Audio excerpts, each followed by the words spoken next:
Humanity finally won the war. They took down the 6 great demon gods who tried to end the world. Even the big boss, the demon god of the ruined sea, was put in the ground. But victory came at a price.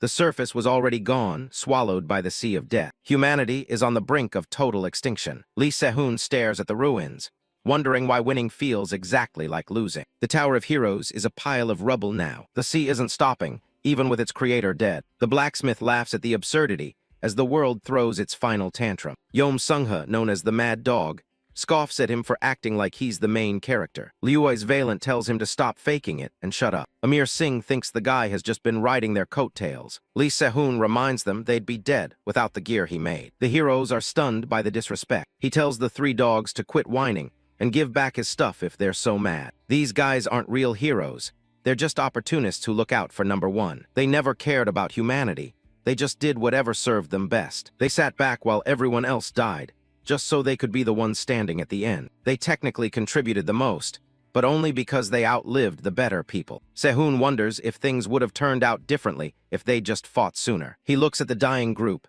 asking if any of them are actually going to pull through. Yom Sung-ha admits he's finished. His organs are complete mush. Liu's Valent is a goner too. Her heart's been pierced. The blacksmith just sighs, telling them this is exactly why they should have helped earlier. He keeps laying into them for being selfish bastards until the end, but he realizes they've already stopped listening. The 3 dogs are gone, leaving him as the last soul on Earth. He forces himself to stand up, mocking the heroes for being a pain even while dying. He reaches for his hammer. Se-Hoon is not done yet. He's got one last thing to make. The massive tsunami looms over the highway ruins. He looks at the broken weapons on the ground, useless even as gravestones. He stares directly at the approaching death. He knows his time is up too. Standing before the massive wave, he decides to go out with a bang. This is going to be the final masterpiece of the last blacksmith. He reaches into his own chest, focusing his mana. Electricity crackles around his hands as he activates his hidden talent. He's performing a bond extraction, targeting his own fate. This is his unique skill,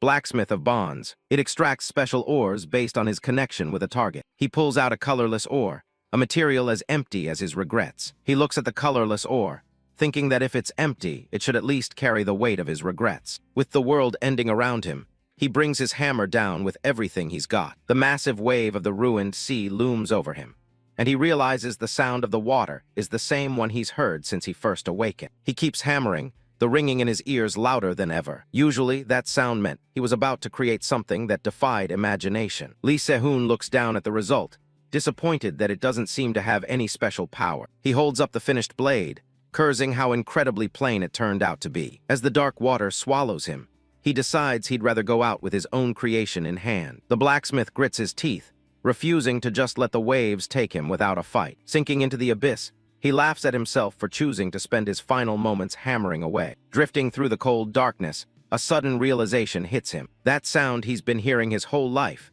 It was the sound of the ruined sea all along. Se-Hoon wonders if things would have been different if he'd noticed it sooner, or if he'd spent less time forging for dogs, and more time helping people who actually deserved it. Suddenly, a system window flickers to life in the depths, announcing the manifestation of the gear's imagery. More alerts flood his vision, as the dagger begins to glow with an eerie light. A hidden skill called Return to Origin is unleashed, surging through the water. He hears a voice calling out to him, using a title he hasn't heard in over 3 decades. Se-Hoon wakes up to an angry instructor, yelling at him for zoning out during an entrance exam. He looks around the workshop in shock, realizing he's back at Babel, 31 years in the past. It's hard to believe his eyes, especially since the phantom of the dagger he just forged is still floating there. The regressor wonders if his own bond stone really just rewrote his entire life. The unknown instructor gives him a final warning, threatening to kick him out on the spot. He stares at his younger reflection in the polished surface of his hammer. If he can master his abilities sooner this time,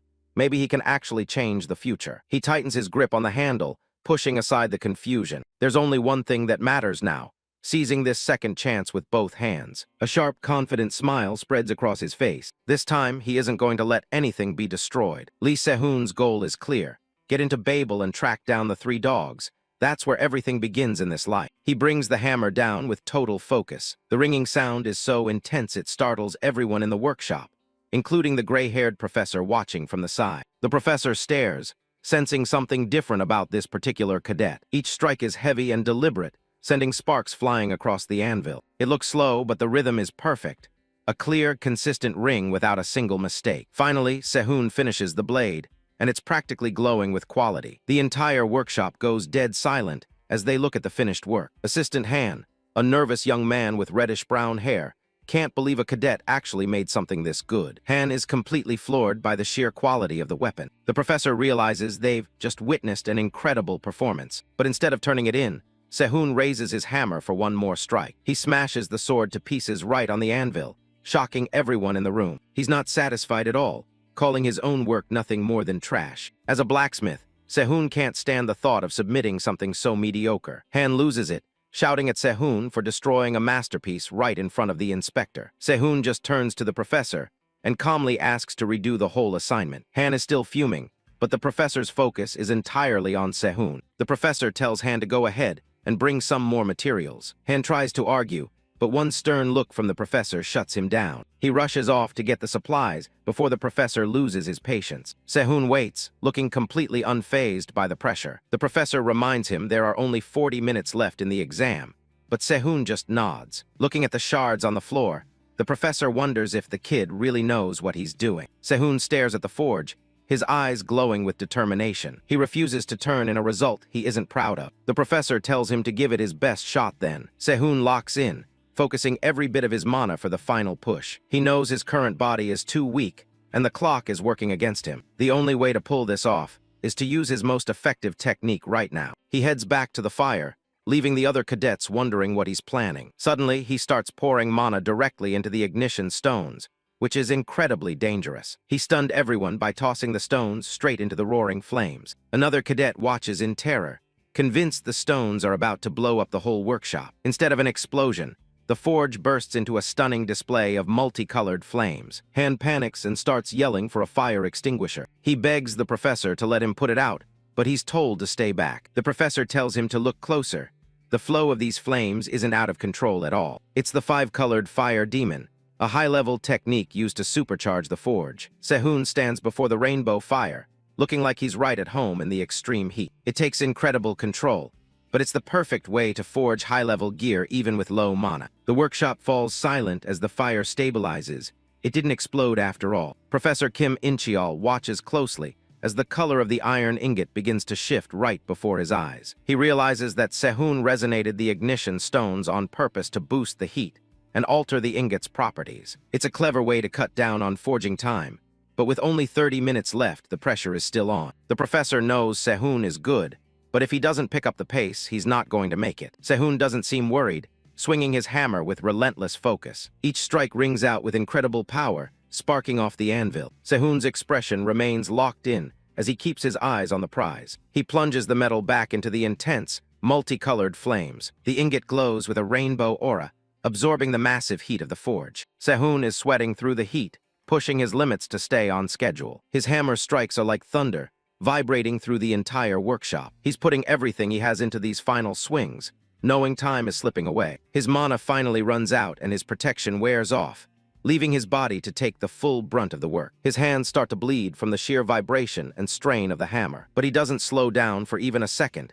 ignoring the pain to finish the job. The hammer continues to connect, pushing his physical body to its absolute breaking point. With only 10 minutes left, he starts the fine-tuning of the blade. 3 minutes on the clock. He's almost there, finishing the final touches. 1 minute remains. Se-Hoon looks like he's finally done. The buzzer goes off, and the instructor yells for everyone to stop immediately. Se-Hoon exhales, his breath heavy from the pure exhaustion of the last 40 minutes. His hands are bruised and bloodied, but he made it just in time. A system notification pops up, confirming the completion of the five-colored fire blade and granting him the Artisan of Flames skill. The sword is a masterpiece, appraised as a high-grade weapon. The stats for the blade appear, detailing how it reacts to mana and emits various colors. Assistant Han and the witnessing cadets were left utterly speechless.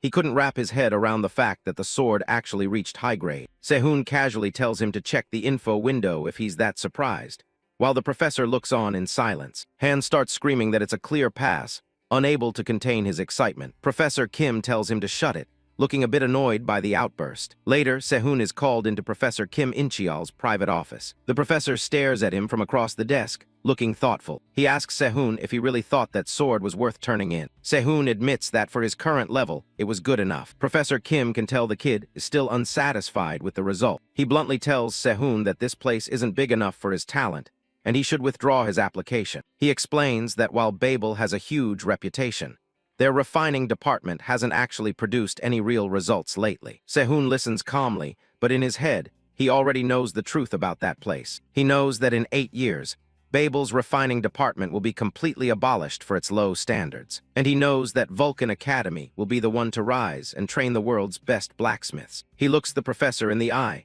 and tells him he's wrong about Vulcan being the best. Se-Hoon declares that the best will actually be Babel, because that's the place he's going to enter and change himself. Sunset hits the Academy Tower as Lee Se-Hoon's voice rings out, telling the professor he's got it all wrong. Se-Hoon points to himself with a smirk.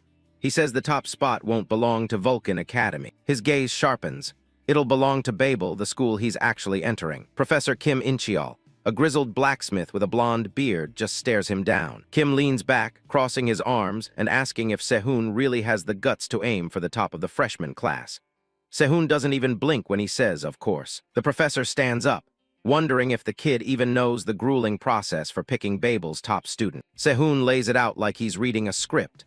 The top 2 from every department take an extra exam to find one candidate, and then the final winner is picked from that group. He explains that Babel splits its students into 3 main faculties. You've got the combat faculty, the support faculty, and then Borsipa, the technical faculty where the crafters end up. Dozens of different departments are all tangled together under each faculty like tree roots. Making it to the top of a faculty means you've been evaluated as the best talent across all of them, earning respect from the whole academy. Kim clenches his hands, looking like he's struggling with some hard truths. He speaks up again, not as a teacher this time, but as a veteran blacksmith looking out for a junior. He tells Se-Hoon that even if he manages to climb to the top, succeeding as a blacksmith here is going to be near impossible.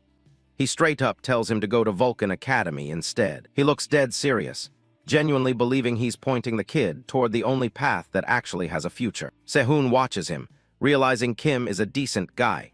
He's putting a student's career ahead of his own faculty's numbers. But he tells the professor that the environment doesn't really matter. With a confident grin, Se-Hoon says that wherever he goes will become the best place because he's there. A small smirk finally breaks across Kim's face. He thinks the words are way past cocky and straight into arrogant territory.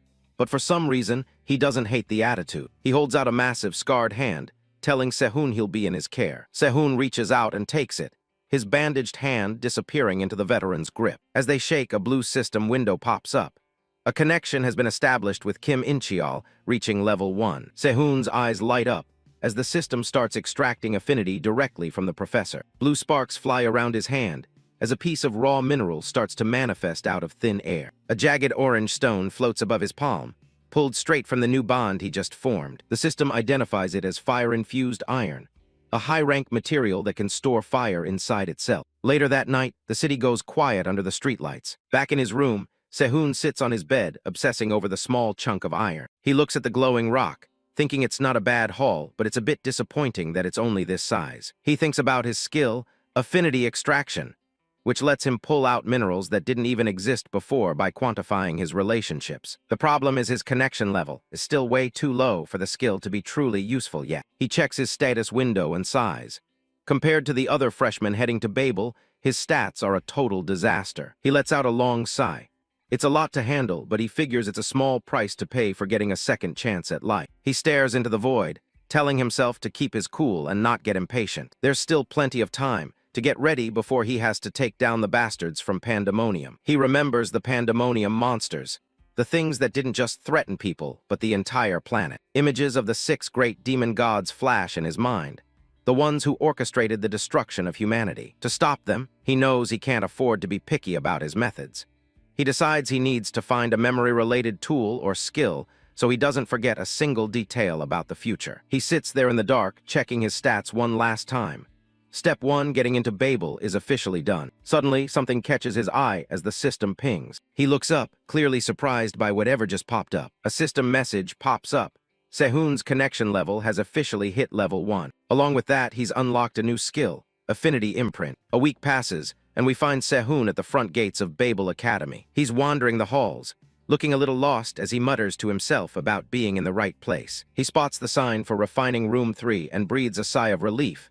He finally found it. As he walks in, a voice calls him out by name. Se-Hoon takes his spot at a table, while the people in charge wait at the front. Someone is tapping their fingers impatiently, clearly annoyed by his arrival. It's Michael Barmut, the vice dean, and he's giving Se-Hoon a look that says he's already late. Se-Hoon tries to address the vice dean, but Michael just shuts him down. He lectures Se-Hoon, saying it's not about the clock, it's about having the right attitude. Se-Hoon realizes that the refining department isn't just struggling, it's also on the bad side of the higher-ups. He looks over at the other guy in the room, and finally gets why the professor wanted him to go to Vulcan Academy instead. This kid, Hans Barmut, is looking at him like he's absolute trash. The guy's eyes are practically glowing with elitism. Se-Hoon just stands there in silence, taking it all in. Hans lets out a scoff and turns his back, already done with him. Se-Hoon's just baffled.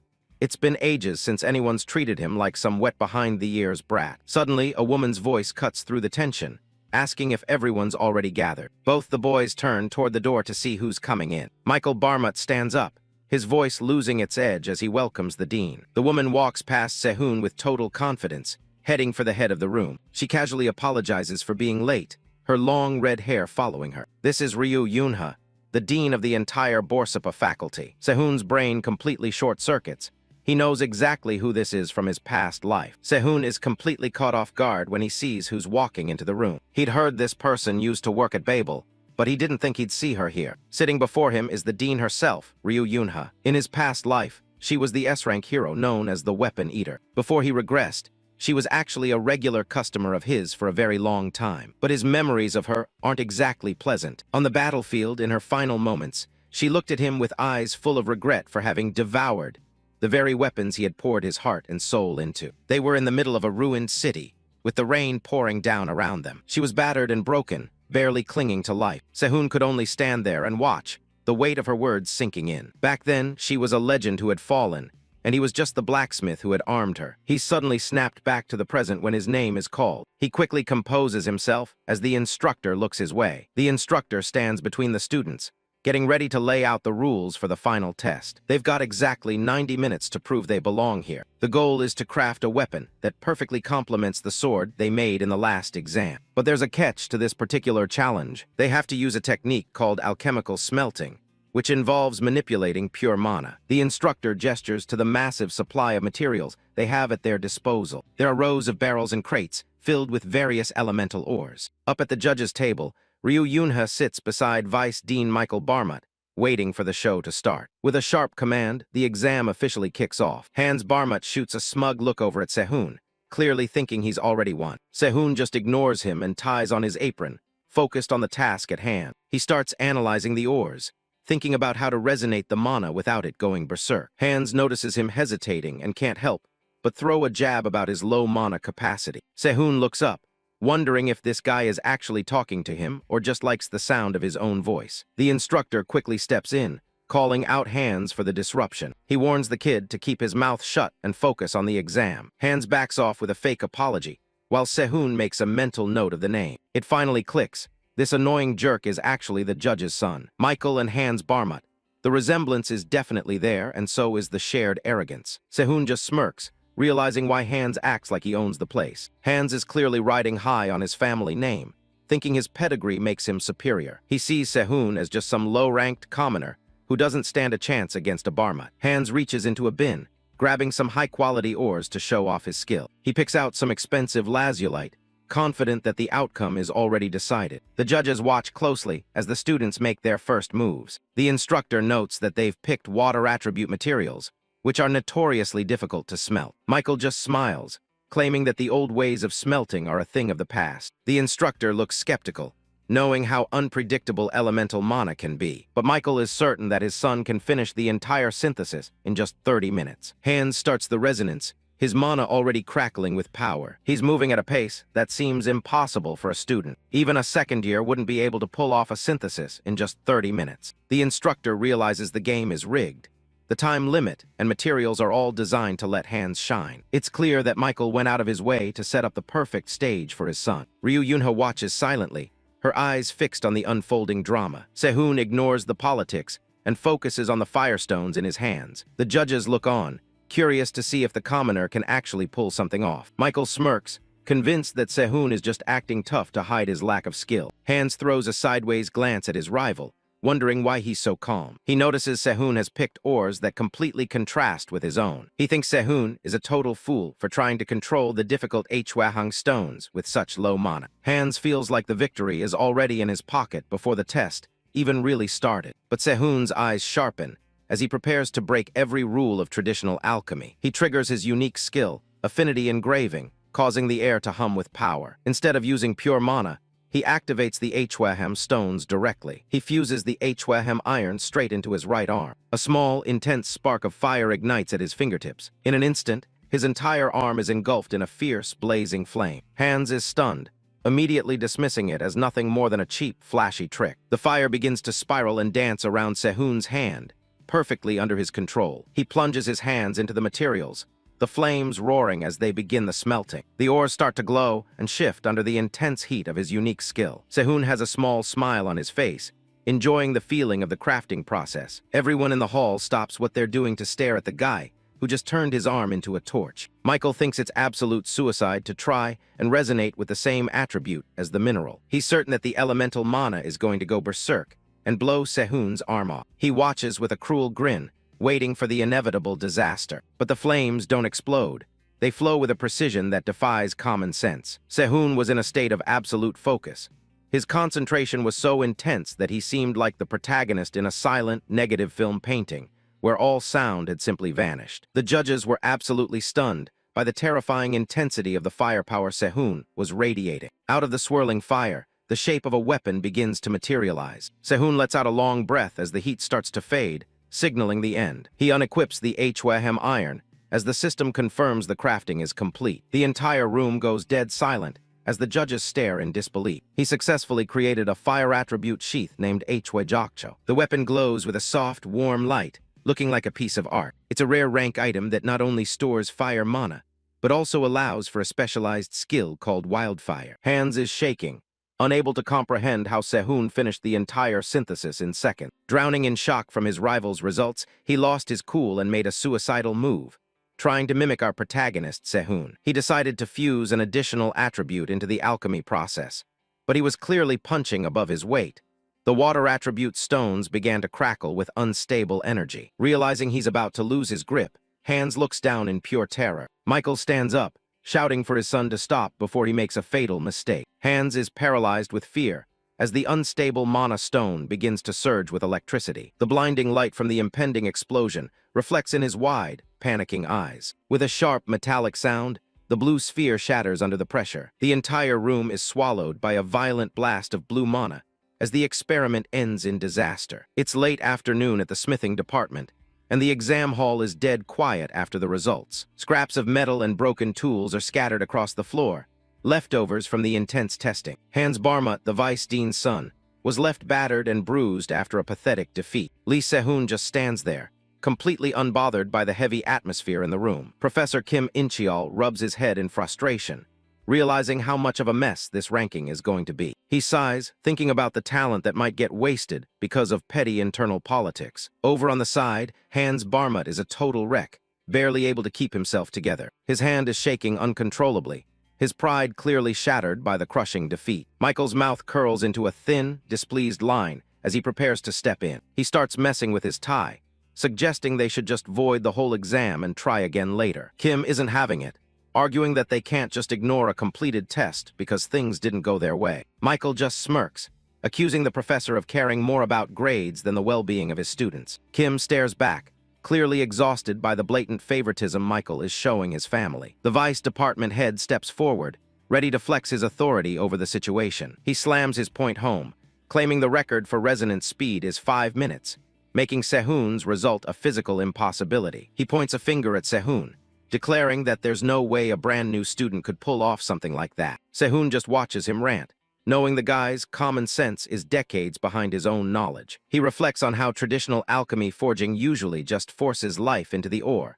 rather than finding its core. Michael shows off a simple resonance, convinced that he's the ultimate authority on how things should work. Se-Hoon doesn't even flinch, knowing his new, method will eventually become the global standard anyway. He decides it's not worth explaining high-level techniques to some old guy who just likes to bark threats. Michael takes his silence as a confession, laughing about how Se-Hoon clearly used a dirty trick to cheat. He looks at the red katana, refusing to believe a nobody freshman could craft a rare-grade weapon like this. Se-Hoon's eyes narrow as the guy's arrogance starts to get on his nerves. Suddenly, a voice from the side agrees that the whole situation doesn't make any sense. Michael beams, thinking the department head is finally taking his side to disqualify the cheater. But he's left confused when she just walks right past him without a second glance. The red-headed department head stops right in front of the table, her eyes fixed on Se-Hoon's work. She slowly reaches out and picks up the sword, her hands trembling slightly. She stares at the blade in awe, whispering about how unbelievable the craftsmanship is. Then the drooling starts.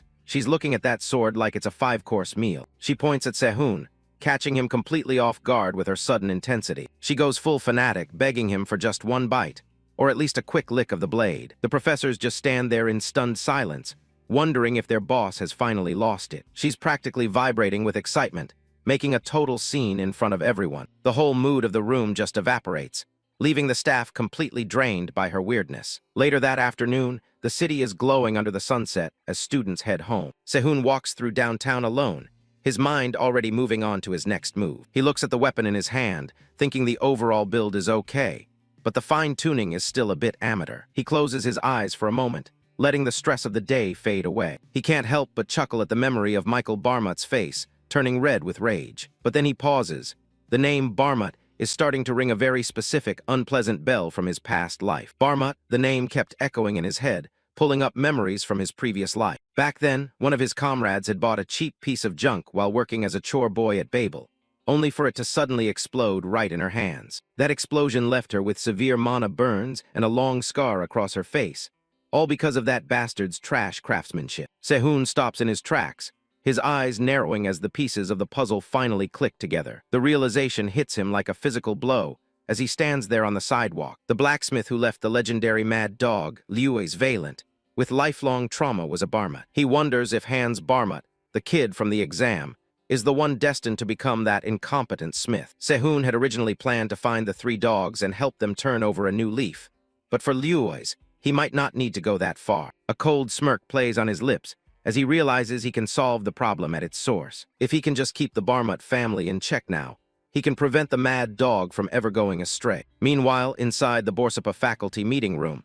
the atmosphere is incredibly tense. The other professors are absolutely losing it, unable to believe Se-Hoon was named the top student of the department. They look at the red-headed department head in disbelief, questioning if she's actually serious about this choice. She just stares them down, asking if anyone is actually brave enough to oppose her decision. One professor stammers out that it's more of a piece of advice than outright opposition. Michael tried to play it polite, pointing out that she was still new to the job and might want to think twice about her decision. She remains silent, her sharp eyes scanning the room as the murmurs of doubt grow louder. The room is filled with whispers about how, even if the weapon was impressive, the decision seems rushed. Professor Kim Incheol steps in to defend the choice, mentioning that none of them have actually seen the fire-red herb Se-Hoon used. Other professors are still skeptical, doubting that a single student could really show that much potential. Kim argues that even though the weapon was technically unfinished, its raw potential is what makes it so promising. The department head's mouth twitches into a slight grin as she prepares her final argument. She tells them that if they still can't accept her decision after seeing the top student demonstration, she'll officially resign from her position as the head of the department. Fast forward to the big event. The announcer talks about how the Tower of Heroes was gifted to humanity 54 years ago. He recounts the dark history when the underworld unleashed the swamp of pandemonium, threatening to corrupt all life. From that chaos, Babel was born, the greatest academy in history, rising from the middle of the Pacific Ocean. Emperor Ludwig Schubert, known as the Emperor of Ascension, stands tall before the massive crowd. He urges the new students to march forward, carrying the heavy burden of being the next generation of heroes. He finishes his speech by reminding them of their duty to ascend Babel and protect the world. Se-Hoon watches from the sidelines, looking at the legendary Emperor Ludwig Schubert with a complicated expression. He thinks to himself that the guy actually looks decent, even though he knows the Emperor isn't all he's cracked up to be. The announcer then calls for the demonstration by this year's top incoming cadets to begin. One by one, the top representatives of each faculty step up onto the grand stage. Se-Hoon walks forward, thinking about how in his past life he never understood why these elites acted so high and mighty. The crowd roars with excitement as the top cadets stand ready for the show to start. Se-Hoon stands among them, realizing he finally gets why the atmosphere is so charged with expectation. The announcer introduces the target for the demonstration with a dramatic flourish. A massive combat-type automaton emerges, its red ocular sensor glowing with a menacing light. It's a Model 9 automaton, a powerful golem produced by the famous marionette factory. Se-Hoon analyzes the machine, noting its lack of weapons and concluding it's a brawler-type model. The announcer shouts for the first demonstration to begin, starting with the combat faculty. The announcer's voice booms across the arena, introducing the first representative, Jake Myers, the top cadet of the combat faculty, Acklecuff. The massive stage is set for a demonstration of power that will set the tone for the entire incoming class. Se-Hoon watches intently, recognizing the boy as the third son of the prestigious Myers family, an oddball who chose martial arts over his family's traditional swordsmanship. Jake settles into a confident fighting stance, his orange eyes gleaming with the thrill of the upcoming spar. Opposite him, the Model 9 automaton's red ocular sensor flares to life, locking onto its target. With a theatrical shout from the announcer, the battle officially begins. The automaton struck first, its fist tearing through the air with a sharp, piercing whistle. In a blurred flash of motion, the automaton closed the gap, its movements incredibly fluid and precise. The advanced machine launched a powerful strike directly at the young man, creating a flawless line of attack, but he managed to tilt his body just in time to evade it. The automaton followed up with a relentless barrage of attacks, each blow more devastating than the last. Yet not a single one managed to find its mark. Jake skillfully slid backward with a stylish spin, looking completely nonchalant as if he were just getting started with a little warm-up. With a cocky smirk, he makes it clear that he's just getting started. Jake Myers, a blonde cadet from the combat faculty, charges toward a training automaton. He lets out a roar, putting all his momentum into a single strike. His fist slams into the machine's chest, buckling the heavy plating. The other cadets in the audience watch in stunned silence. Another crushing blow connects with a thunderous impact. Watching from the sidelines, Se-Hoon remembers this guy as a tragic genius who died young in his past life. The assault is a blur of power. Talent like this only shows up once a decade. The regressor swallows hard, wondering why someone this gifted never made it past A rank. Jake doesn't slow down, his eyes glowing with intensity as he prepares a final hit. With one last explosion of force, the automaton is completely obliterated. And just as we finished reading that line, the heads of the two automatons were sent flying and spinning across the stage,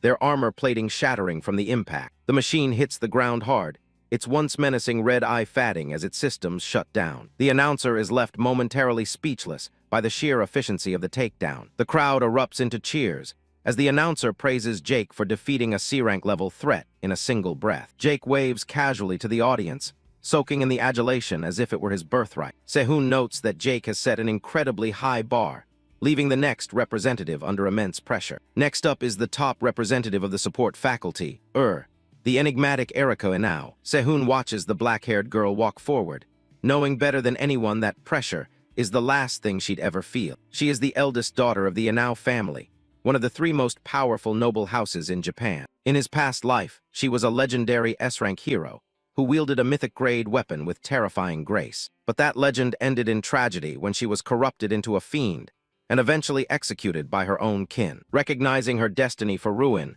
Se-Hoon decides it's best to keep his distance from her in this life. Suddenly, Erika pauses and looks directly at Se-Hoon, catching him off guard. He brushes it off, wondering if he was just imagining her gaze amidst the sea of people. The announcer introduces her challenge, an armored Model 9 with significantly boosted defensive capabilities. Erika stands motionless before the towering machine, her expression unreadable. She slowly lifts a Victorian-style birdcage, within which sits a single pitch-black crow. Her eye flares with a cold blue light as she releases the bird with a single quiet command. The crow takes flight, its shriek echoing through the arena like a dark omen. Her crow circles above, overlooking the entire arena, while below the tiny girl stands face to face with the massive machine, looking incredibly fragile yet eerily calm. Se-Hoon watches, confused by her choice of a familiar for such a heavy-duty demonstration. As the crow soars across the blazing sun, it begins to radiate an intense, mystical blue light. Sensing the threat, the automaton shifts into a full defensive stance,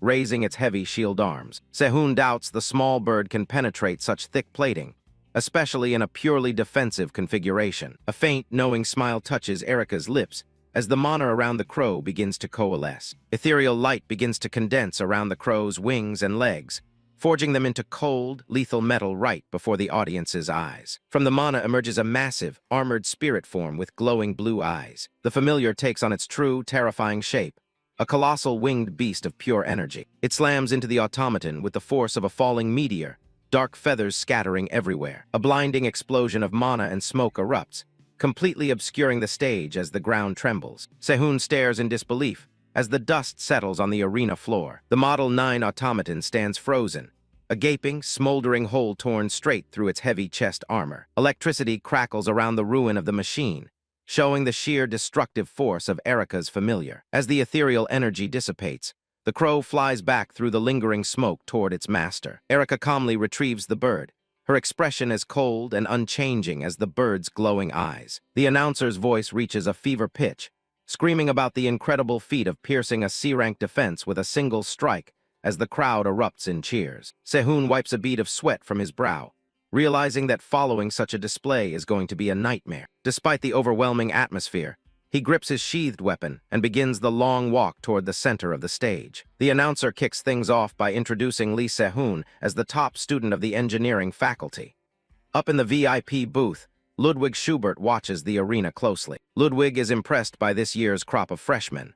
It's been a while since the refining department produced a top student, and he hopes the kid can handle the heat. Sitting beside him, Ryu Yunha is confident Se-Hoon will be just fine. The crowd is already hyped, wondering if Se-Hoon can actually top the crazy performances from Jake and Erika. Se-Hoon walks out onto the floor, looking completely calm as he reaches for his sword. Holographic displays pop up, showing off his rare-grade 5-colored fire blade and fire-infused scabbard. The students in the stands are skeptical.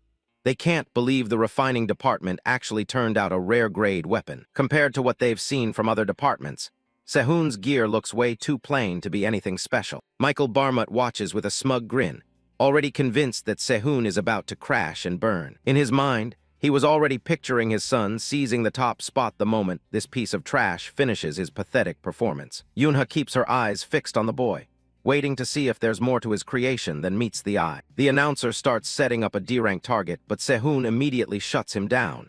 He wants something better. He calmly requests they bring out a Model 8 automaton and equip it with extra armor. The announcer freezes mid-sentence, completely caught off guard by the demand. A Model 8 is meant to withstand B-rank hero attacks.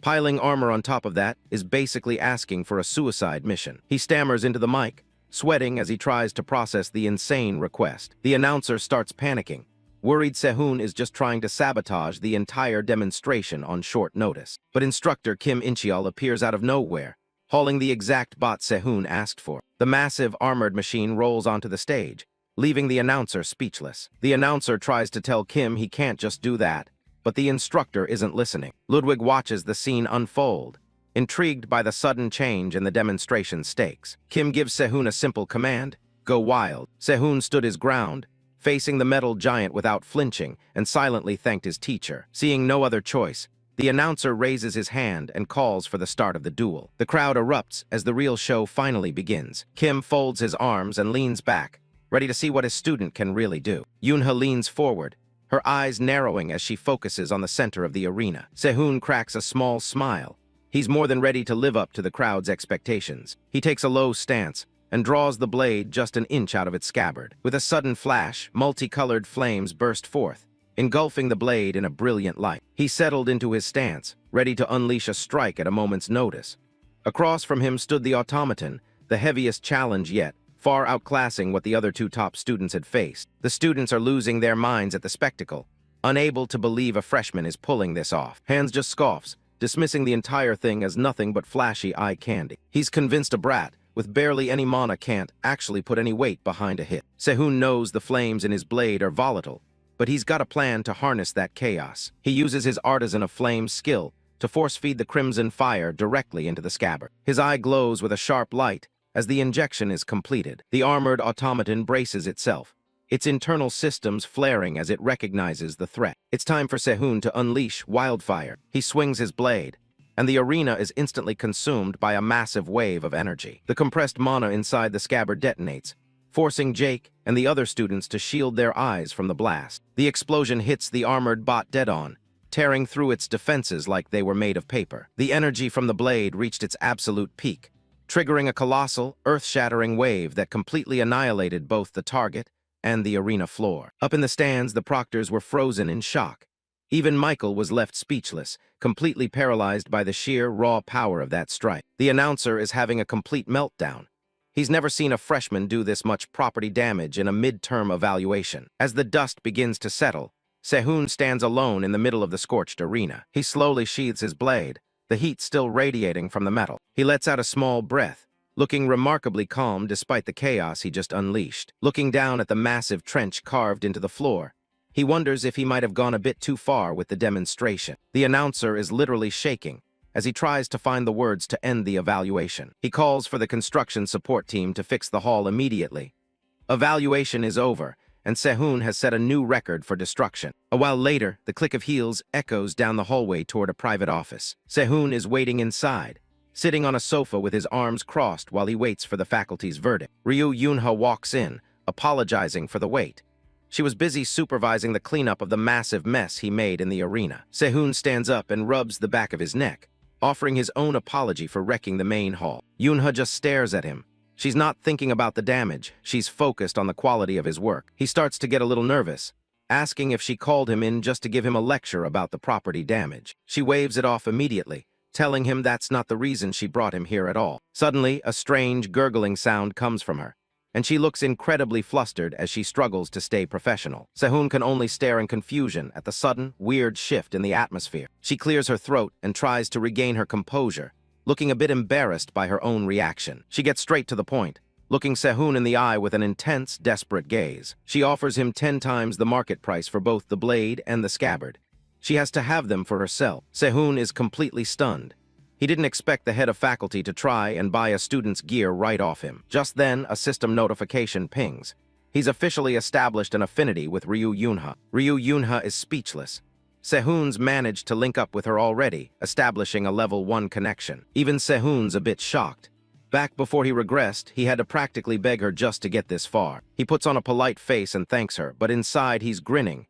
This is a massive win. He doesn't waste time and starts an affinity extraction, his hands glowing with a cold blue light. Lightning crackles between them as he pulls something valuable directly from the target. He've done it. He's obtained affinity iron, a top-tier metal that literally melts other iron to get stronger. A glowing red crystal forms in his hand, humming with power. Ryu Yunha is already itching to get her hands on it, asking if he's selling.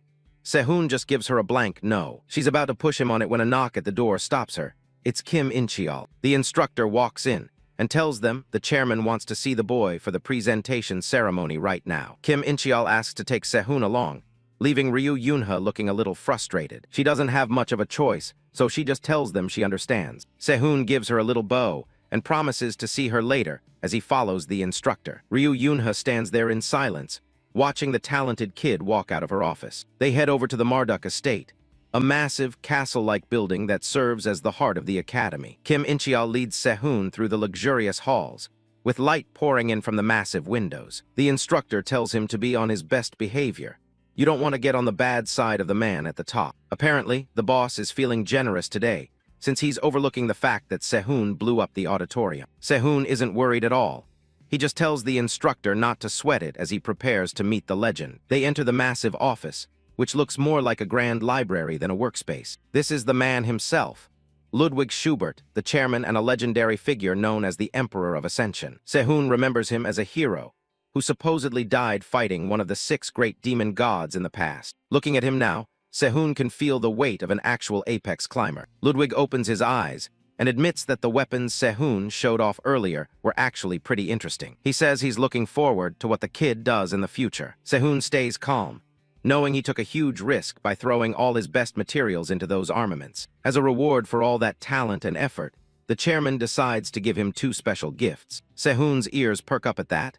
He's already got a wish list ready. He asks for something that can level up both his magic power and his memory. Ludwig hums and starts summoning the items, a golden seal appearing in front of Se-Hoon. The magic manifests into the first reward. It's heavy dark ink, a hero-grade fragment that absorbs magic from anything it touches. Then comes the Dream Ivory, a rare fang from a dream-eating beast that lets you cross into the illusory realm. Se-Hoon is genuinely impressed. The ink is rare, but that ivory is a nightmare to find. He cracks a smile. He might not be able to use them perfectly yet, but he's already got a plan. Ludwig watches him, curious if the gifts are enough for him. Se-Hoon takes his loot and heads out, looking like he just won the lottery. He strolls through the estate courtyard, feeling pretty good about himself. Back in the office, a voice from the shadows finds it unusual that Ludwig would be so generous to a cadet. Ludwig just shrugs it off. He only gave the rewards because the kid actually has the capacity to use them. He explains that the boy has enough depth to make even a veteran like him take notice. Ludwig's eye narrows, thinking about how this kid feels more like an old soul than a teenager. Even a legend like the chairman can't fully grasp just how much potential is hidden inside Se-Hoon. Back at the academy, the sun is shining on the engineering faculty building as a new day of classes begins. Inside the lecture hall, students are settled in, but the mood is about to shift when the top cadet walks in. Hans Barmut is busy acting like a big shot, telling his buddies he's too busy for lunch because he's got plans with Howard. One of the guys mentions Howard is the top third-year cadet, but Hans gets a sudden chill when he spots Se-Hoon walking by. Hans keeps the act up, claiming their families are super close, and he's just getting some insider advice on academy life. Suddenly, Se-Hoon swings the door open and strides in, instantly shattering the sycophantic atmosphere Hans Barmut and his lackeys were creating. There's an intensity in his eyes that feels like it could cut through stone. The entire room goes quiet as he makes his way down the aisle without saying a word. Up close, those glowing eyes are enough to make anyone second-guess themselves. Hans is definitely feeling it. He's sweating bullets and wondering what's up with that terrifying look. Se-Hoon doesn't say a word. He just figures the guy finally knows who's really in charge. Hans is fuming, though.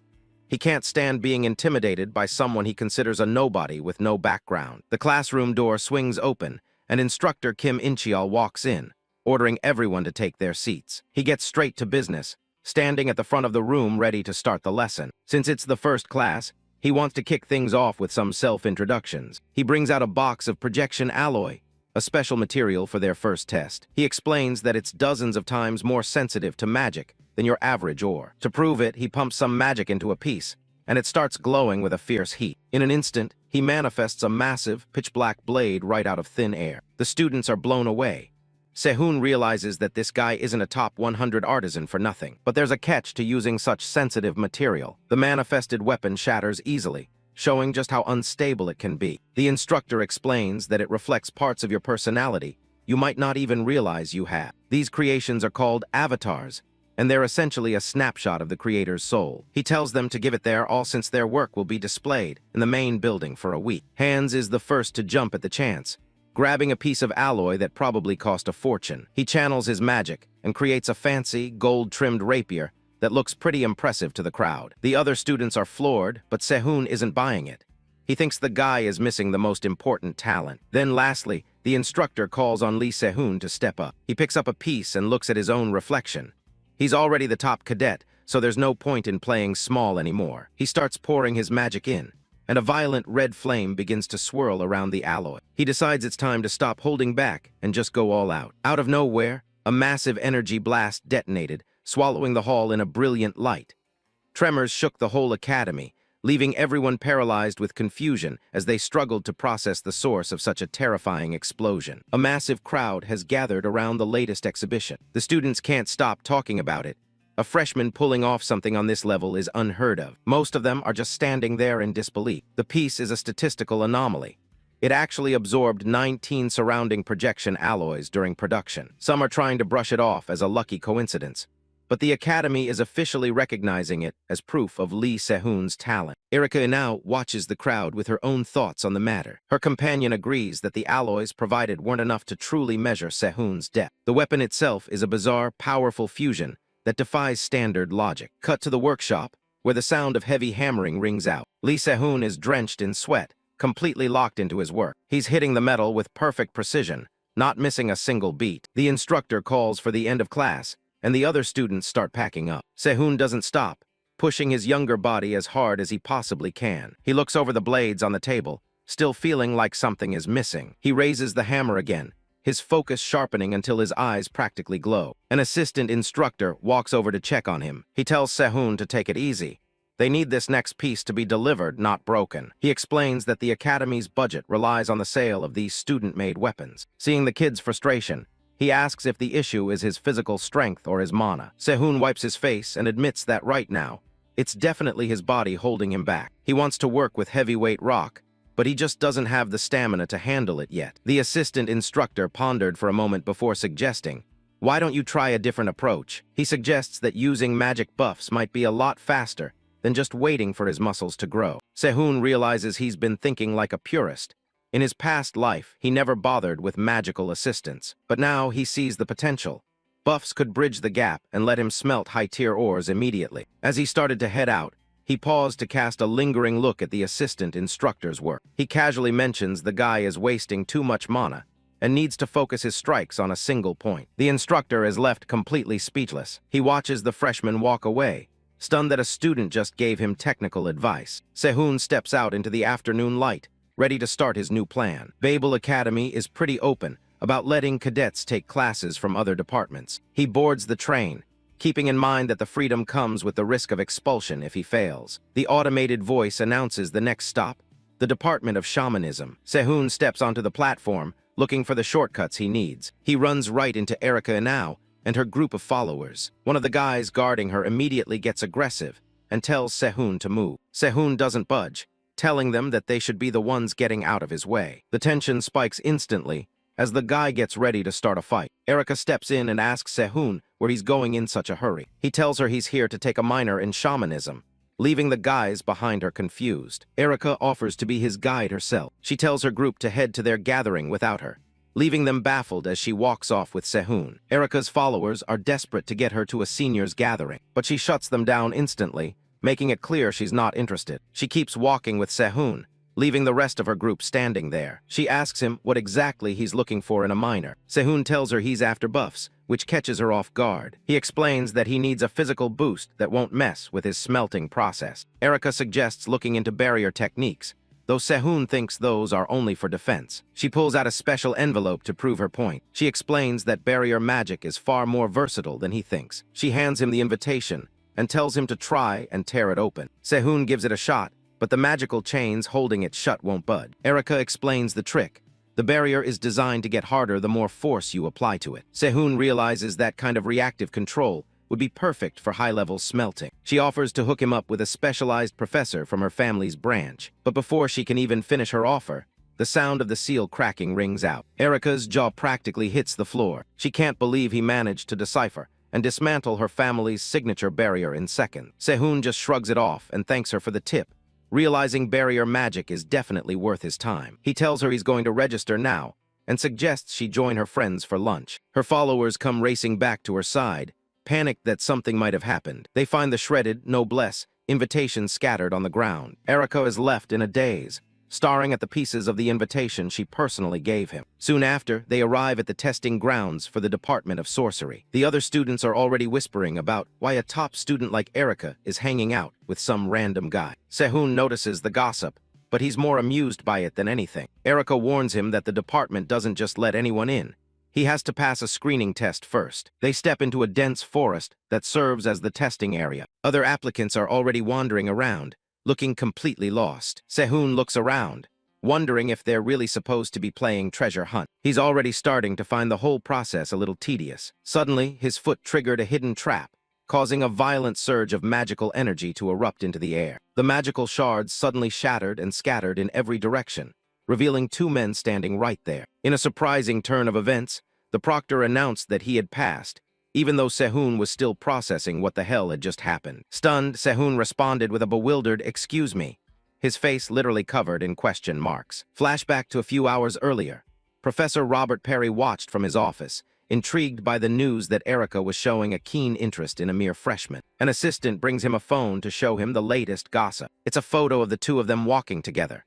Perry is confused why a genius like her would even bother with a beginner's course. He's also stressed out because her presence has caused the number of applicants to triple this year. On top of that, he's received a special request regarding a certain young master Inao. To sort through the massive crowd, he decides to introduce a much tougher test using the labyrinth of illusory soul. It's a sensory twisting barrier designed to make even the most confident students lose their way. Perry knows that anyone who doesn't understand the fundamentals of sorcery won't even realize they're trapped until it's too late. Professor Robert Perry is genuinely shocked that Se-Hoon navigated the labyrinth relying solely on his instincts. He can't help but sweat as he processes how impressive that feat actually is. Regaining his composure, Perry announces that the group has officially passed the first test. A red-haired student immediately steps forward, eager to be the first to take the next challenge. He's desperate to catch Erica's eye and thinks this is the perfect moment to prove his worth. Perry sets the stage for the second test.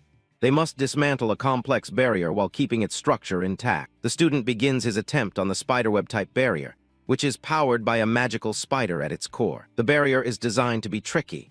The spider flees through the web, and as long as it's alive, the threads regenerate infinitely. The boy struggles to keep up, wondering if he simply doesn't have enough mana to pin the core down. He decides to stop being careful and tries to overwhelm the spider with raw speed. He finally manages to finish, and Perry records his time at 2 minutes and 23 seconds. It's a respectable score, but the student is clearly drained from the effort. A montage follows of several other students failing the task, their frustration mounting as they're called out one by one. Perry dismisses the lot of them, assigning them all to the beginner-level classes. The professor then calls up the next applicant, the prodigy herself, Erica Inao. Perry gives her the signal to begin, eager to see how the top student of the faculty handles it. Erica moves with effortless grace, her silhouette glowing as she approaches the magical web. She touches the barrier with a light tap, sending precise ripples through the entire sorcery formula. The other students are left gaping, unable to fathom how she can move so incredibly fast. With a final surgical strike,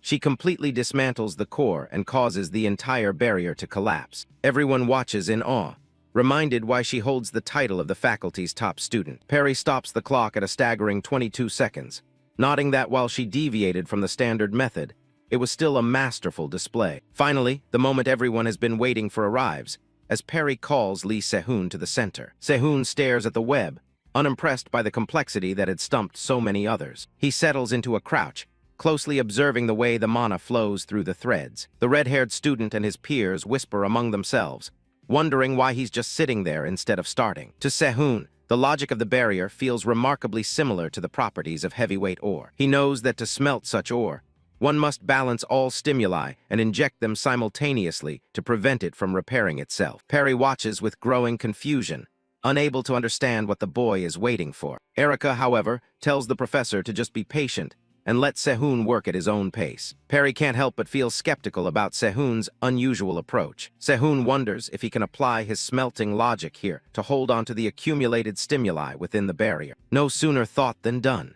He channeled a surge of energy into the barrier, letting it race through the threads like wildfire before striking the spider at its core. There was no blinding pillar of light, nor any grand spectacle to draw the crowd.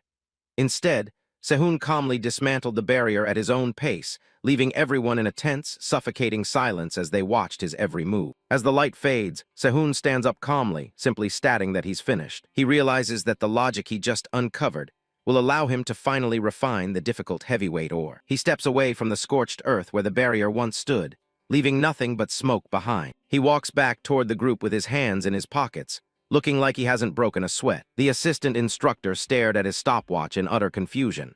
Compared to Erica's 22 seconds, Se-Hoon's 7 minutes and 45 seconds felt like a complete joke. But to Perry, the time on the clock is completely irrelevant. He realizes Se-Hoon didn't just break the barrier.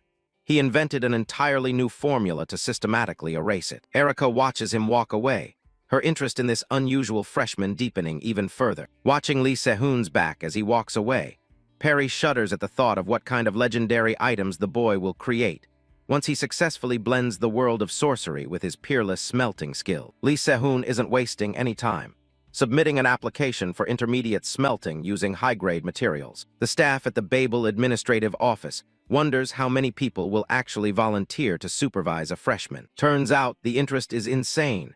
Notifications are flooding in as professors scramble for a chance to watch him work. On the other hand, not a single person from Michael Barmut's faction sent a response, likely because they're still salty about Se-Hoon taking the top spot. Suddenly, another notification pings, stopping the administrator in his tracks. His jaw practically hits the floor when he sees who just signed up. Se-Hoon is already geared up in the forge, waiting for his supervisor to arrive. It's none other than Ryu Yunha, the department head, who decided she needed to verify his skills in person. Seeing as the big boss herself is here, Se-Hoon realizes he's going to have to give this everything he's got. He starts step 1 of the smelting process using a dark, heavy stone. He's going with the dark veil method, which is notorious for being the most difficult way to handle this material. The first move involves placing the stone in a space completely devoid of any light. As the stone begins to liquefy like water, he has to manually separate every single impurity using nothing but mana. It might sound simple, but Se-Hoon is essentially restructuring matter on the fly. Watching him work, even Yunha can't hide her surprise at how precise his control is. He manages to reduce the stone to a quarter of its original size, maximizing its purity for the best possible performance. Now it's time for step 2. Se-Hoon begins channeling intense red flames, and the sheer power of it catches the department head off guard. He carefully filters his mana through the fire, picking out specific sparks needed for the next phase. These stabilized flames are known as Guardian Wildfire, capable of maintaining a perfect, consistent temperature. Step 3 begins.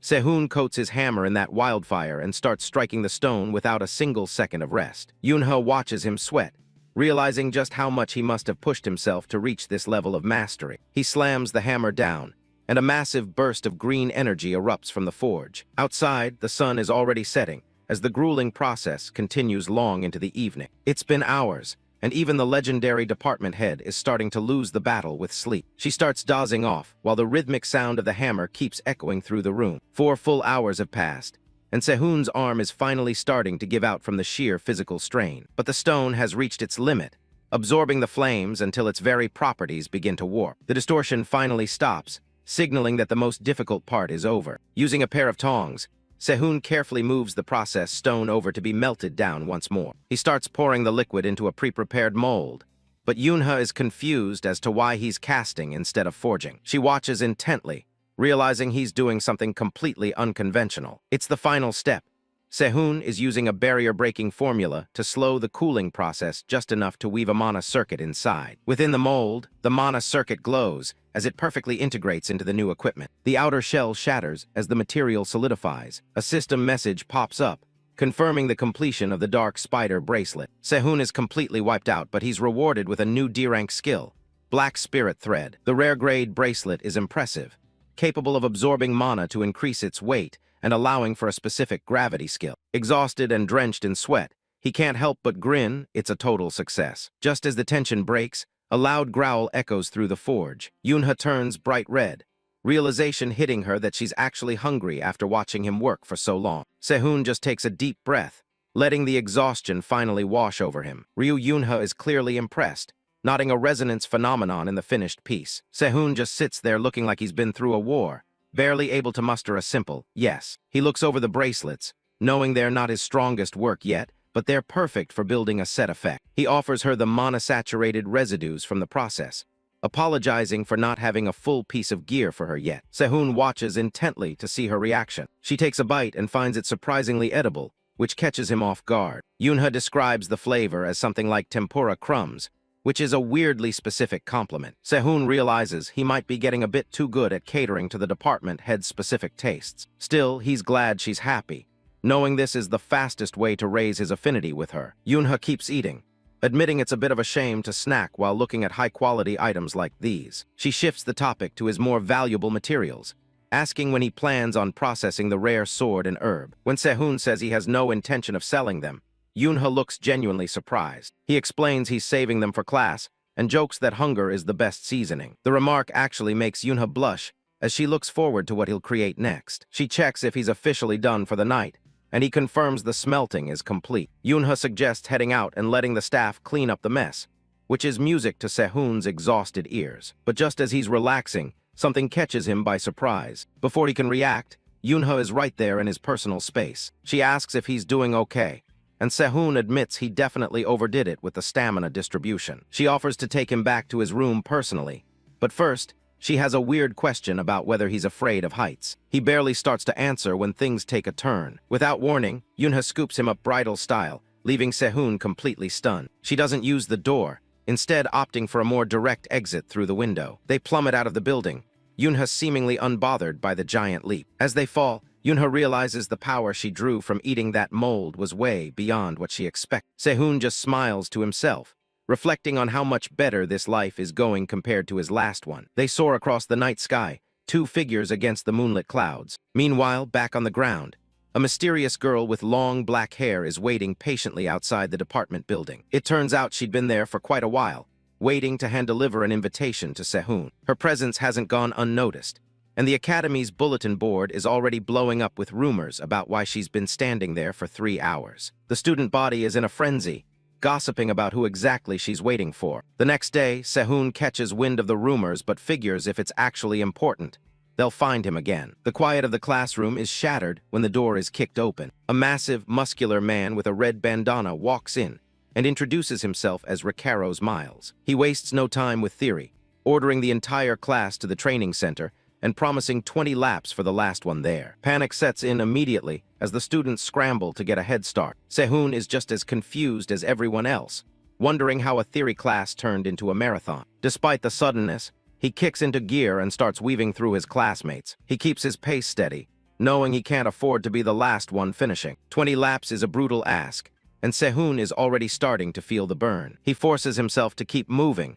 gasping for air as he circles the arena. His stamina is hitting rock bottom, and he starts second-guessing if his previous smelting work was enough to get him through this. Regressor Miles calls for the class's attention as they gather in the vast training arena. He explains that their Understanding Tools class is shifting from theory to practice due to a new threat. The Yomdo hunters have been targeting any blacksmith capable of forging hero-grade, fire attribute weaponry. Se-Hoon recalls that even before his regression, the case of these hunters remained an unsolved mystery. Regressor emphasizes that regardless of what gear they forge, they must have the strength to protect their own bodies. The instructor announces that today's lesson is all about the sword, and Se-Hoon knows he has to be careful. Se-Hoon keeps running, determined to raise his base stamina through sheer physical exertion. He feels the weight on his wrist, knowing the performance of the gear he just made is already being tested. The rosary ring he's wearing is absorbing his mana to increase its weight, effectively forcing his stats to grow. He checks his progress, determined to make this body battle-ready before his first year at the academy ends. Regressor eventually tells him to stop the running drills and calls him over to the center. Se-Hoon draws on a burst of energy to push past his exhaustion as he faces the instructor. Regressor admits that Se-Hoon is in much better shape than he expected for a student from the forging department. He tosses Se-Hoon a blade, wanting to see if his swordsmanship matches his physical conditioning. Se-Hoon takes a breath, nodding that the rosary ring is going to make even a simple swing incredibly difficult. He steps into a stance, knowing his technique isn't perfect but considering using a trick from his past life. Se-Hoon started swinging his sword, wondering to himself if he should really show all his cards in a mere sparring match. As they begin to spar, the other students whisper about how slow and sluggish Se-Hoon's movements seem. Regressor deflects the blow with ease, but he's privately impressed by how the sword seems to know the correct path. The instructor counters, telling Se-Hoon he's being far too hasty with his follow-up attacks. Regressor advises him that in a real fight, it's often better to accept a minor loss and look for the next opening. Suddenly, the air changes as Se-Hoon's gaze turns sharp and predatory, his eyes flashing with a golden light. Regressor's veteran instincts flare up as he feels a sudden, overwhelming pressure coming from the student. Se-Hoon moves in a blur, his blade coming alive as he executes a high-level strike. The instructor can only watch in shock as the tip of the practice sword stops inches from his throat. Regressor is left trembling, sweat pouring down his face as he processes the sheer speed of that last move. He can't believe he was just genuinely intimidated by a student from the technical department. He tries to regain his composure, wondering if the killing intent he felt was just some kind of delusion. Shaken, he asks Se-Hoon where on earth he learned such a refined and dangerous style of swordsmanship. Se-Hoon offers a small smile, keeping his true origins a secret. He thinks to himself how ironic it is to use a skill that someone once claimed was created in just 10 minutes. He flashes back to the man who taught him, Ma Guangsu, a debtor who preferred teaching skills over paying back money. Ma Guangsu was a chaotic mentor who basically forced his knowledge onto Se-Hoon in lieu of payment. Back in the present, Se-Hoon lies to Regressor, claiming he just roughly imitated the battles of heroes he saw online. Regressor is taken in, asking if Se-Hoon has any genuine intention of learning how to use a sword properly. He writes out a recommendation for a special body control lecture held that afternoon at the Cup building. Se-Hoon heads to the designated hall, wondering what kind of advanced study he's about to walk into. He's greeted by the sound of someone yelling about having absolutely nothing left to teach his students. The man is none other than Ma Guangsu, the retired S-rank hero known as the Sword Breaker. Se-Hoon can't believe his eyes. The gambling-addicted regular from his past life is actually an academy professor. He steps into the room and introduces himself, presenting the recommendation letter from Regressor. Ma Guangsu is annoyed, noting that Se-Hoon is now joining the top student from the Borsapa department. Se-Hoon just stares at his former debtor, thinking that this entire situation looks incredibly suspicious. Ma Guangsu asks the eager blonde student if he truly wants to learn under him that badly. He points a finger at the newly arrived Lee Se-Hoon, setting up an impromptu test for the both of them. The professor dictates the terms: a sudden death match where the first person to land a single valid hit is the winner. Ma Guangsu raises his arm, signaling for the two combatants to take their starting positions. "Start," he bellows, and the match begins with an immediate and violent surge of movement. Se-Hoon shifts his weight, the heavy training bracelet on his wrist making every sudden move feel like a struggle. Watching from the sidelines, Ma Guangsu wonders if the top student will utilize a technique to remove his body's natural tension. The Borsapa top student, a blonde youth in a neat white shirt, baits Se-Hoon into what he assumes will be a grappling match. Ma Guangsu grumbles to himself, never having much patience for the complex mind games that top-tier students like to play. Se-Hoon ignores the bait and charges directly in, surprising his opponent with his directness. The two of them collide in a tangle of limbs, their forms becoming a blur as they fight for an opening. Se-Hoon's eyes widened as he felt an overwhelming and unexpected power radiating from the blonde student's body. In the heat of their scramble, both students lose their footing and begin to plummet toward the training mat. Se-Hoon seizes the split-second opportunity, mentally triggering the explosive gravity skill of his forged bracelet. The mana circuits on his wrist flare with a fierce blue light, suddenly and violently multiplying his weight. The amplified force of the gravity pulls them both down hard, ending the match with a thunderous impact. Se-Hoon gasps for air, the sudden strain on his body leaving him bruised and momentarily breathless. His opponent, the prestigious top student of the Borsapa department, lies defeated and face down on the mat. The blonde youth stares blankly at the floor, a trickle of blood from his nose marking his total daze. Se-Hoon looks up at the ceiling with a satisfied grin, knowing that he was just a fraction of a second faster. Professor Ma Guangsu looked down at the two kids sprawled across the floor. He bluntly ordered the blonde student to get out, leaving the boy standing there in utter disbelief. Lee Se-Hoon stays sitting on the floor, questioning if he should be the one teaching instead. Inchial scoffs at the idea of a top student losing to someone from the Borsapa department. On second thought, he decided to take matters into his own hands to ensure this guy could at least protect his own skin on the battlefield. The blonde youth was over the moon at the prospect of being personally trained by a true master. The blonde cadet bows deeply and shouts his thanks before heading out. Now alone, the professor turns his full attention to the boy still sitting there. He wanted to see with his own eyes the specific technique that had laid the blonde kid out flat. Se-Hoon takes a breath and gets into position. He lunges forward with a focused, sharp strike, but the professor is way faster, catching the blow with his bare hand like it's nothing. The boy realizes his surprise attack didn't even make the man flinch. Ma Guangsu calls the execution sloppy, pointing out that a move relying solely on surprise is useless once the secret's out. He warns Se-Hoon that teaching such a reckless technique to others would basically be criminal. The professor promises to help him build a body that can actually handle the stress of that move. Se-Hoon just wants to make sure his class registration is officially good to go. With a quick nod, he takes his leave for the day. Ma Guangsu watches him go, thinking the kid is a bit too blunt for his own good. Outside, Se-Hoon walks away, thinking the old man is just doing repair work while acting high and mighty. The blonde youth suddenly caught up, catching him off guard since he didn't expect the guy to still be hanging around. The former rival holds out a fancy black envelope. It's an invitation to Noblesse, a gathering for the Academy's elite families. Se-Hoon wonders why someone like Erika Inao would be trying to reach out to him. The blonde youth admitted the place was crawling with snobs, but regardless, it was a golden opportunity to change his life. He's genuinely grateful to Se-Hoon for the chance to finally take the class he wanted. Se-Hoon takes the invite with a simple thanks. He heads off alone, mapping out which minor subjects he needs to pick up next. He's deep in thought when he suddenly collides with someone. A girl grabs his wrist before he can even apologize. She's staring intensely at his hand, her eyes wide with a strange obsession. She asks him point-blank if he's the one who made the item he's wearing. He looks at her, confused by the sudden interrogation. The girl, Ria Clodal, practically starts drooling over the piece, begging to enchant it. A system notification pops up, confirming he's established an affinity with her. He recognizes the name. In his past life, she was a legendary genius who broke the enchanting industry. She's absolutely floored that he managed to craft something this high quality, using heavyweight ore. She starts muttering to herself about all the formulas she wants to add. Watching her freak out, Se-Hoon realizes she's way more of an eccentric than he expected. She's overwhelmed by the possibilities, unable to decide where to even start. He steps in, telling her not to worry about making a choice. He lets her know he's got plenty more where that came from. Regressor starts geeking out about the resonance effect of the item. Se-Hoon introduces himself as a first-year blacksmith, and this year's top student, leaving her speechless. She can't believe a freshman made this, proudly announcing she's a third year in the enchanting department. A guy with short dark hair interrupts them, demanding Se-Hoon follow him for a talk. Rhea stands up, clearly annoyed that their conversation was just cut off by Erica's underling. The guy wants to take things elsewhere, but Se-Hoon just tells him to speak his mind right there. The underling brings up the fact that Se-Hoon tore up Erica's invitation right in front of everyone. Se-Hoon calmly points out that Erica herself was the one who told him to do it. The guy scoffs,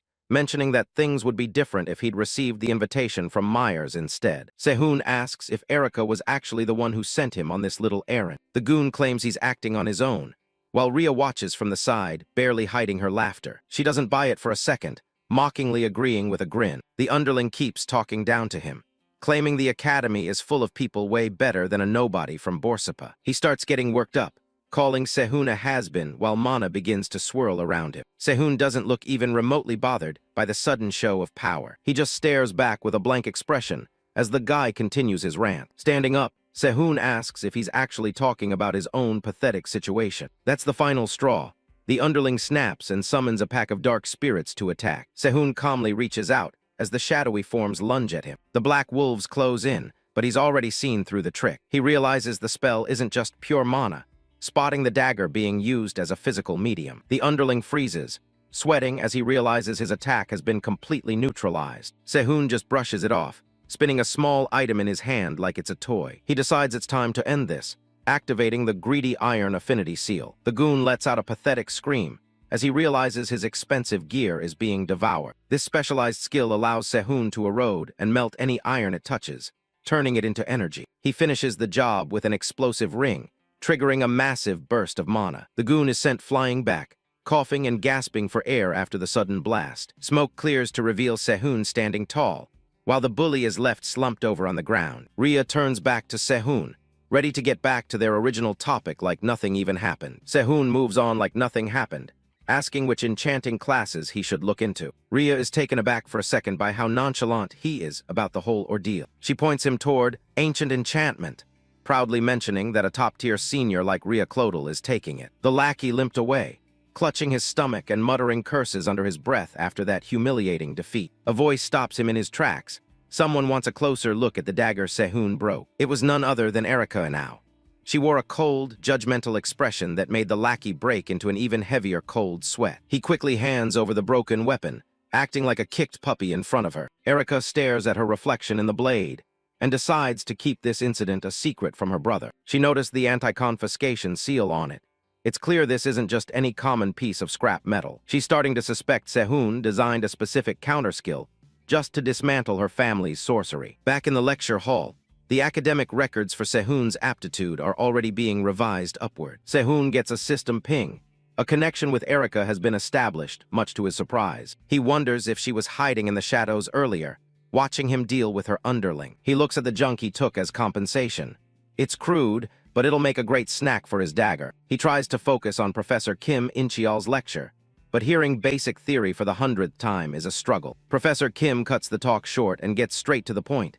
It's time for a live demonstration. With a light touch, he begins shifting the mana array within a solid block of metal. The iron flows like liquid, morphing into different shapes with perfect precision. He demonstrates how a blacksmith's skill determines the diversity and quality of the final weapon. The core lesson is simple. You have to understand the metal's potential before you even touch it. Today's challenge is metal transformation. Se-Hoon watches closely as the ingots are handed out. The task is to create a small notch and then restore the metal to its original, pristine state. They've only got 10 minutes. Se-Hoon notes that the professor's methods are actually quite sophisticated. While the rest of the class starts panicking as their iron refuses to cooperate, Kim watches calmly. Only 2 students are actually making real progress: Se-Hoon and a guy named Hans Warmuth. They finish at the exact same time, both placing their perfectly restored ingots down. Impressed by their speed, Kim tells them they're moving on to the advanced stage immediately. He projects a complex mana array onto the screen and tells them to apply it to their ingots. Hans shoots a cocky look at Se-Hoon, thinking his family's techniques will give him an easy win. The next pattern is a mess of interlocking geometric shapes that would give most students a headache. Hans dives in, confident he's nailing the complexity while Se-Hoon remains silent. He produces a perfect-looking replica of the array and can't help but gloat about his success. Professor Kim steps up and calls out Hans Wormut's name, but his tone isn't exactly congratulatory. He gives one final order: restore the iron ingot back to its original rectangular form. Hans gave it a shot, but the connections and structures simply crumbled and cracked. The mana array remained stuck in its final form, refusing to shift back. Kim sighs. He tells Hans his entire approach was flawed from the very first step. He reiterates his point. Hans forced the metal instead of understanding its limits. Hans stands there humiliated, looking at the black, ruined lump of iron in his hands. The professor warns that this lack of foresight leads to equipment that breaks when it's needed most. Se-Hoon glances over, wondering if Hans even realizes where he went wrong. Se-Hoon's ingot, meanwhile, is sitting there looking like a piece of abstract art, completely stable. Kim gives it a look and simply says, "That will do." The rest of the class is whispering in disbelief. They all thought the transformation was impossible. Kim asks Se-Hoon if he can show everyone that transformation one more time. Se-Hoon just smiles and plays it off, claiming he only pulled it off because the school's iron is high quality. Se-Hoon has essentially cracked a legendary problem. Kim Incheol is stunned. He's realizing this kid did something even he couldn't see. The professor is kicking himself. He was so focused on the basic lesson that he completely missed the advanced technique Se-Hoon just pulled off. This legendary blacksmith, Raikens, was the only one who could solve this formula decades ago.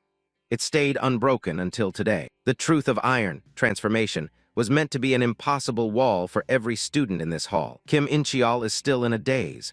He never thought a mere cadet could master a formula that's been a headache for pros for years. As the sun sets on Babel Academy, the shift in Se-Hoon's reputation is already well underway. Kim Incheol stops Se-Hoon as he's heading out. He wants to have a private word with the genius who just blew his mind. He pulls out a case containing a brilliant red stone, a gift for choosing his department over the others. It's a crimson flame gem, a rare material with the power to melt different ores into a single liquid form. Kim explains that if Se-Hoon absorbs this essence, he can permanently boost the strength of his own crimson flame. Se-Hoon accepts it with a polite bow. This stone is exactly what he needs for his next risky move. The professor then offers him a spot in his elective course, clearly wanting to keep this talent close. Se-Hoon recognizes the class, Weapon Origin Studies.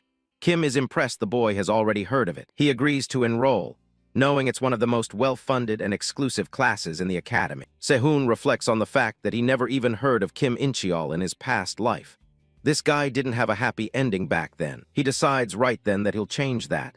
He's officially enrolling in the class. Kim is slightly surprised given Se-Hoon's already heavy workload, but he's not about to say no. They seal the deal with a handshake, and Se-Hoon can feel the sheer mana radiating from the man. Se-Hoon gets a system notification.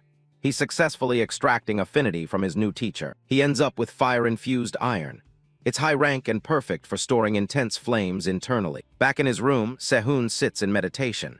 If he can forge metal, why can't he forge his own body? Most blacksmiths stick to one attribute, because multiple manas usually cause a violent internal conflict. But Se-Hoon has already exhausted the mana that usually keeps his internal heat in check. He holds the crimson flame gem. His body is now a hollow vessel ready to be filled with that power. His goal is to construct a permanent mana circuit inside himself, specifically for the crimson flame. It's an agonizing process.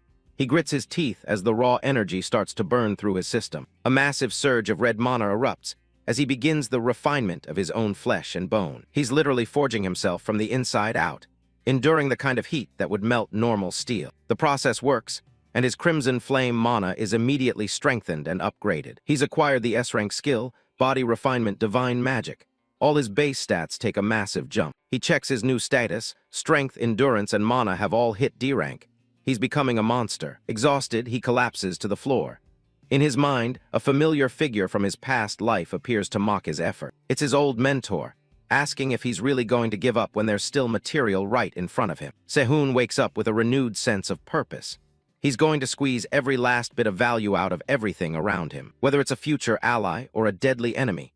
He's using it all to make sure he has zero regrets this time around. The clock tower at Babel Academy rings out as an announcement tells the students to put the finishing touches on their latest projects. The instructor reminds everyone that today's results will set the tone for the entire semester, so they shouldn't leave any room for regrets. Inside the forge, students are hammering away, desperate to finish their pieces before the deadline. Se-Hoon looks over a blade, realizing his current body is still too clumsy to keep up with the master-level techniques in his mind. He grips his hammer tight, knowing he can't afford to take it easy if he wants to fix those physical misalignments. Sparks fly as he pours everything into his strikes before plunging the hot metal into the water for quenching. After the long session, he holds up a finished sword, hoping this one will be enough to bridge the gap between his past and present. He's covered in sweat, but he's convinced it's better to forge one perfect blade than a bunch of mediocre ones. He tests the edge, the metal sliding smoothly as he checks for any hidden flaws. As he is sharpening the blade,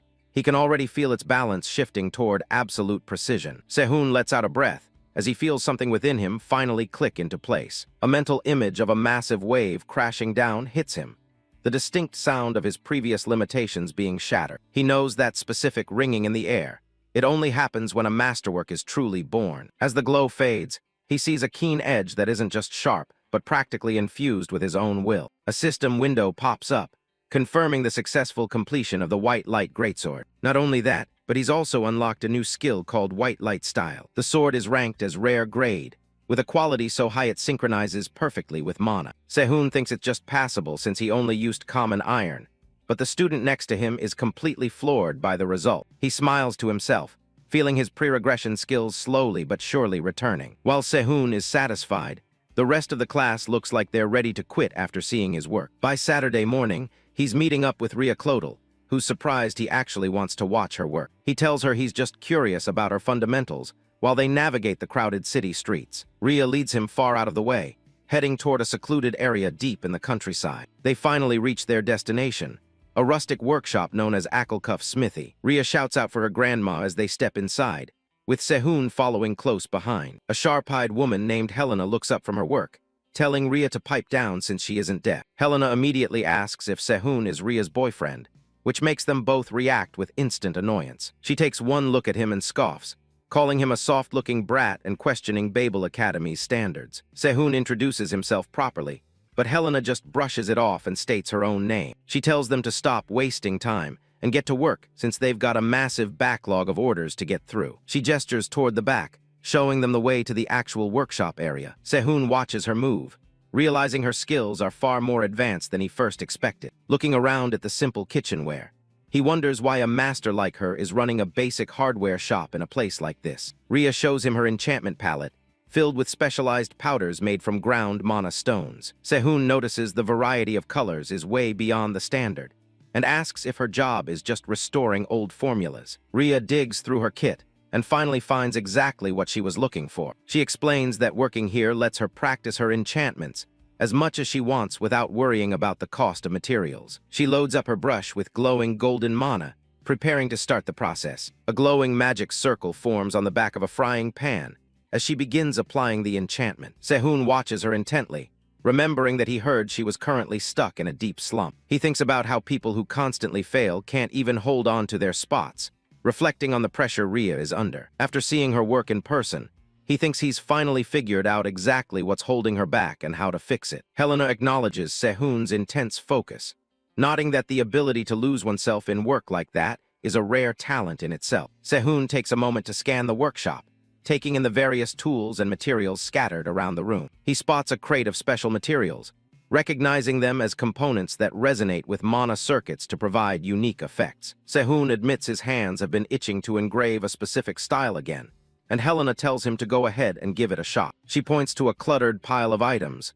challenging him to pick anything if he thinks he's actually capable of it. Se-Hoon decides that if he gets to use a high-quality whetstone like the one in front of him, he might as well take her up on the offer. He reaches out and picks up a simple, unremarkable kitchen knife from the workbench. Helena looks at his choice with a bit of skepticism, asking if he's really planning to go with that one. Se-Hoon examines the blade closely, noting its perfect alignment and lack of warping, which tells him it was made by a true professional. He selects a whetstone with perfectly compressed mana particles, confident he can push the edge to its absolute limit. With steady, practiced movements, he begins sharpening the knife on the mana-infused stone. Helena watches him, sweating slightly as she starts to wonder if he really is just a freshman who just enrolled. Suddenly, Regressor bursts out with a victory cry, holding up a frying pan she just finished enchanting. Rhea is surprised to see her grandmother and Se-Hoon together, but Helena just grumpily tells the brat she has no idea when they arrive. A man in a pinstriped suit watches from the doorway,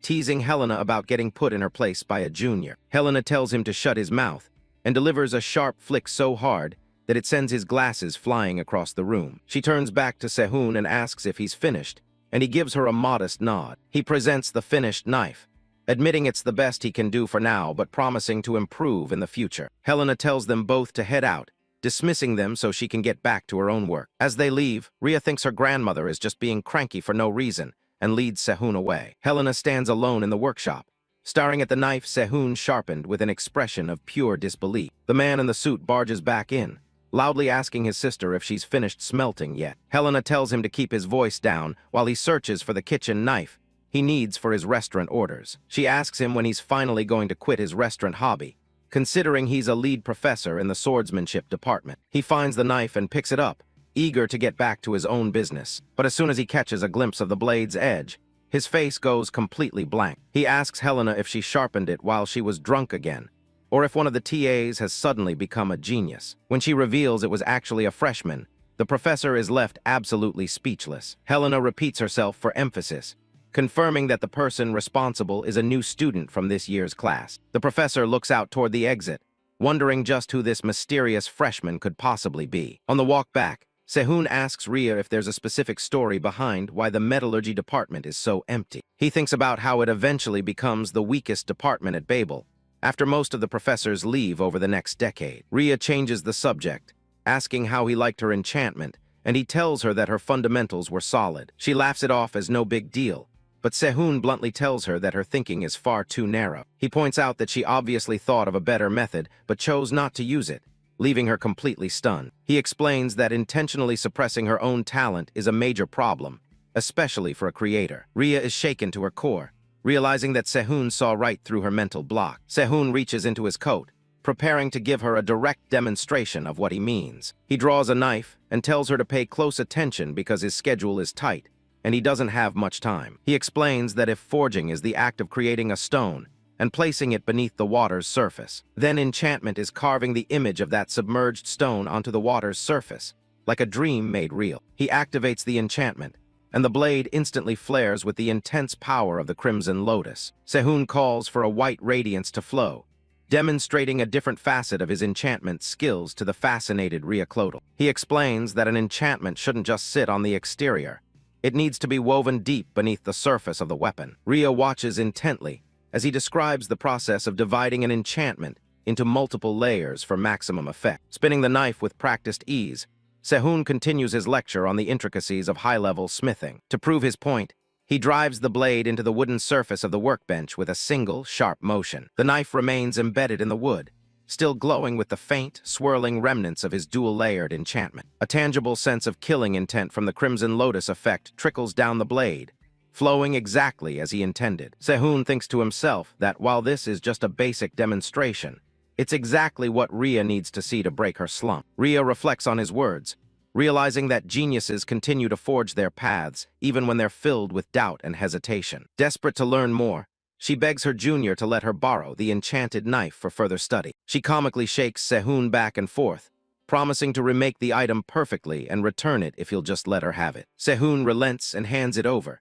even offering her a bundle of high-quality materials to help with her training. Rhea is overjoyed, hopping around with the knife held high while shouting her gratitude to her generous junior. Se-Hoon watches her dash off, wondering if he's made the right choice in entrusting his work to such an eccentric person. A system notification appears, confirming that he's established a level 1 connection with Regressor from the perspective of a creator. Later that day, Se-Hoon heads toward the Marshall Hall, eager to see a clash between two of the most famous figures of his past. Erika now follows him silently, leading Se-Hoon to turn back and ask what exactly she thinks she's doing. She tells him she's just following him, and she maintains her stoic expression even when he asks if she'd leave if ordered. Erika says she'll just watch from a distance, a response that leaves Se-Hoon feeling slightly exasperated by her persistence. He gives up on arguing and leads her into the massive arena, deciding it's better to just focus on the upcoming match. A status window identifies Erika Inao as a Society Contact Stone, a high-grade artificial ore used to stabilize mana arrangements. Another window pops up for Ria Clodal,